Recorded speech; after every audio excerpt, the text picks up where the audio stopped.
So, greetings, my name is Nina, welcome back to my channel. And fun fact about me, each year, for the last 2 years, around late May, early June, I've had a hyperfixation on something. Usually it were bands. In 2024, around this time, it was Lorna Shore. In 2025, it was Kino. This year, the hyperfixation isn't a band, but a series. A series of books turned into various animated films, particularly shows, turned into a franchise. Ladies and gentlemen, the hyperfixation is the Moomintroll saga by Tove Jansson. This is technically a second book in the series, but a lot of readers start with this one, Comet in Moominland. By the way, to those of you who have this edition, I have this tab on page 50. If you know why, you know. And if you don't, I will explain later in the video. So I read the first 5 books back in November. And back then I wasn't a huge fan. I mean that I did like the books, but they were the books just like every other great book that I read. But let me tell you one thing, the hyperfixations, they come all of a sudden. Yeah, they come suddenly. I do not search for hyperfixations, they find me around late spring, early summer. Moomintroll saga has multiple adaptations, and the most famous one is the 1991.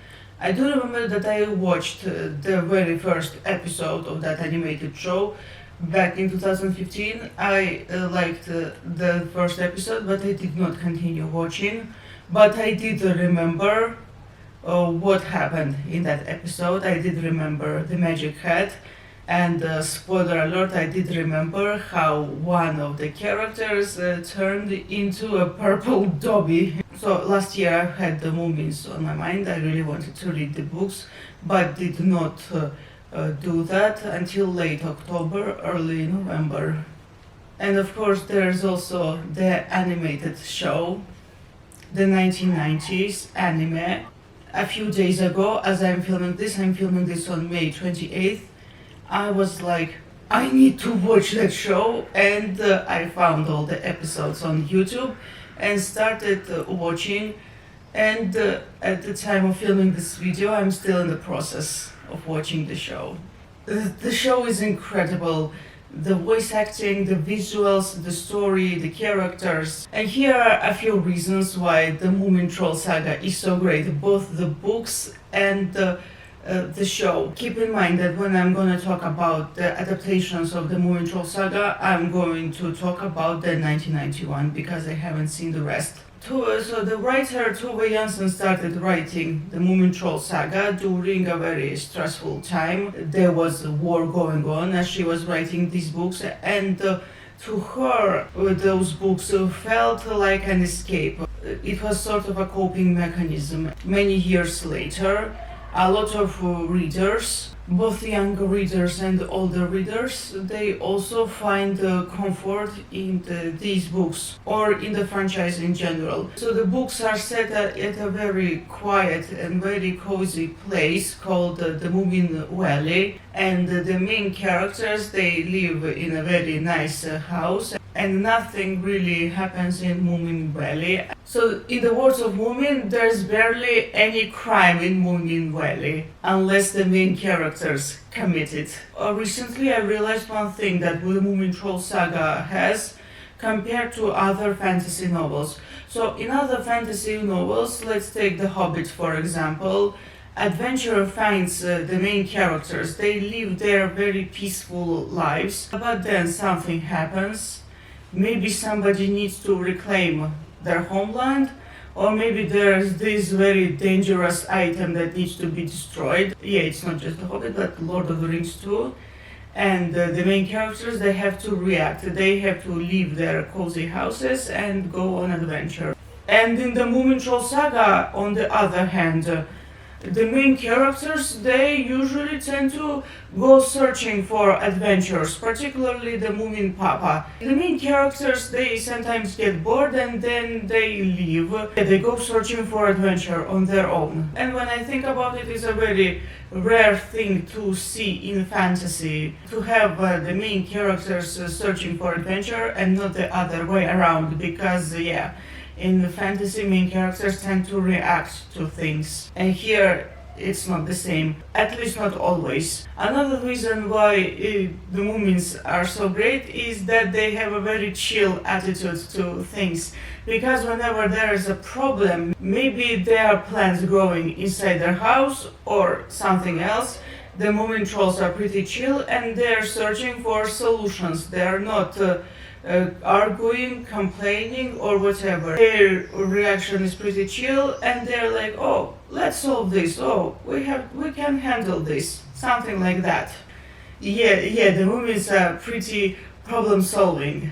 They search for solutions instead of complaining.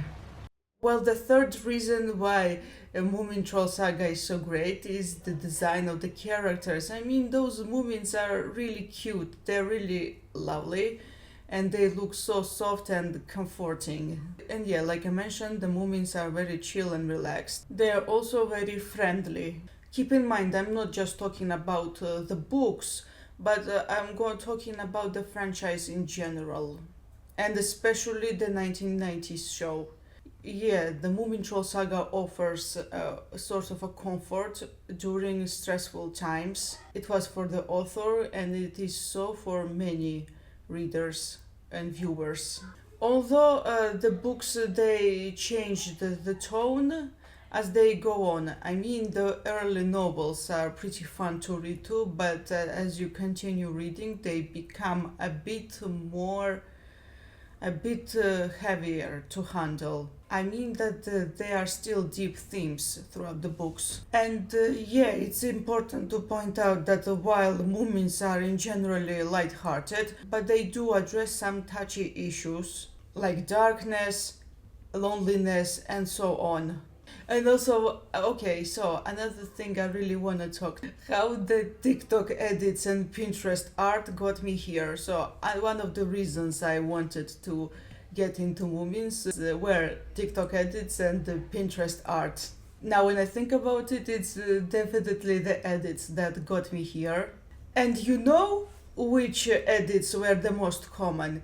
Even if you type simply Moomins in your search feed, you are going to encounter the same type of edits, well, more often than not. I mean that there is the same type of edits regarding the Moomins. There are a lot of edits, but this type dominates them all. Guess which one? Okay, let me tell you. The type of edits that were the most common everywhere were the edits featuring Moomin and Snufkin. And you've probably guessed why in this edition I have this tab. It's on the page 50. And what happens here on the page 50? On this page, we met Snufkin. Oh, that character is so comforting. Snufkin is my absolute favorite character in this whole series, franchise, or how would you call it. Even if I did not search for Moomin and the Snufkin in particular, I still encountered these edits, or just the Snufkin edits, and I can see why people love the character. Moomin's fans loving that character gives me off the same energy as being into a band, being a fan of a band, and loving that one member of the band. It gives off the same energy to me. I did think of bands that I ever enjoyed, which had that one member that stood out and people loved them. Oh wait, I mentioned Lorna Shore and Kino at the very beginning, and there are quite a lot of bands that feature members that nearly every fan adores. I can definitely see why a lot of Moomins fans love Snufkin, and I'm actually with them because this guy is very wise, chill, intelligent, and a free spirit. and he does value his me time, but also he's willing to be with his friends. There's so much comfort coming from the guy, and his design is very cute. Now I think that a lot of Moomins fans they got into Moomins because of Snufkin. I think it's Snufkin that brought Moomins onto another level for me. You know, Snufkin kinda reminds me of Aragorn from Lord of the Rings. Well, because they're both wanderers, and they are both adored, both in universe and by the fans. They're both chill wanderers who try to do things and also help others. Although Snufkin is more of a free spirit, while Aragorn has a huge duty on his shoulders. But it's the energy that they give off that makes them similar to my eyes. Yeah, I know that Snufkin and Aragorn are different characters. The characters in the books love them, and the characters love them, and the fans love them. And there's also another character that Snufkin reminds me of. This character was my childhood animated crush. So Snufkin wears green. He's very chill, a wanderer, and he wears a hat with edgy shapes. So sorry, I can't say that in English. I think you know what I mean. That hat has a red arrow and green clothes. And the character that Snufkin reminds me of is Disney's Robin Hood. Yeah, when I was little, I used to watch Disney's Robin Hood a lot. I absolutely loved the character of Robin. Robin is also comforting. A wanderer, and he wears this hat and green clothes, and yeah. I guess I like comforting characters who also happen to be wanderers. And also, last but not least, there is also one feature that I personally adore about Snufkin's design, is that he has brown eyes. Yeah, I do love brown eyes a lot. Yeah, I know I have brown eyes, but to me also brown eyes, they mean warmth and comfort. So I have all 9 Moomintroll books in Russian in 2 volumes, and I suddenly want to reread the first volume, the one that contains the first 5 books. And the funniest part is that I did not finish the second volume, but I want to read the first one. So when I read the first one, I was okay with it, but now I'm going to see the book differently. For some reason, I did not appreciate Snufkin that much when I was reading the books, but now I'm going to see him differently. And you know, the one character I'm actually no fan of, this is probably an unpopular opinion, the one character that I do not really like in the Moomintroll saga. Okay, this is not my hated character, but I'm no fan of him, and that's Moomin Papa. The reason I am not a fan of Moomin Papa is that he was willing to sabotage his family a lot just to feel needed, and I really do not like such behavior, neither in fiction or real life. So this guy was going through a crisis, and he was like, I'm gonna make my family's life miserable to be the savior, to be needed or something. And Moomins are actually one more reason to love Finland. Yeah, thanks to Finland a lot, because back in the day, Finland gave the world 3 things that I personally was obsessed over. The Nokia phones, Max Payne. Yeah, if you didn't know, Max Payne was made by Finnish guys. And the Nightwish. I was a huge Nightwish nerd. Yeah, even to this day, when I think of Finland, I think of these 3 things.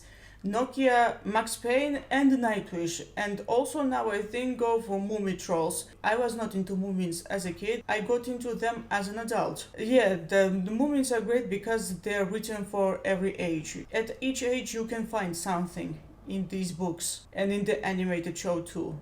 Yeah, these things make Finland such a cool country, and I would love to visit it someday.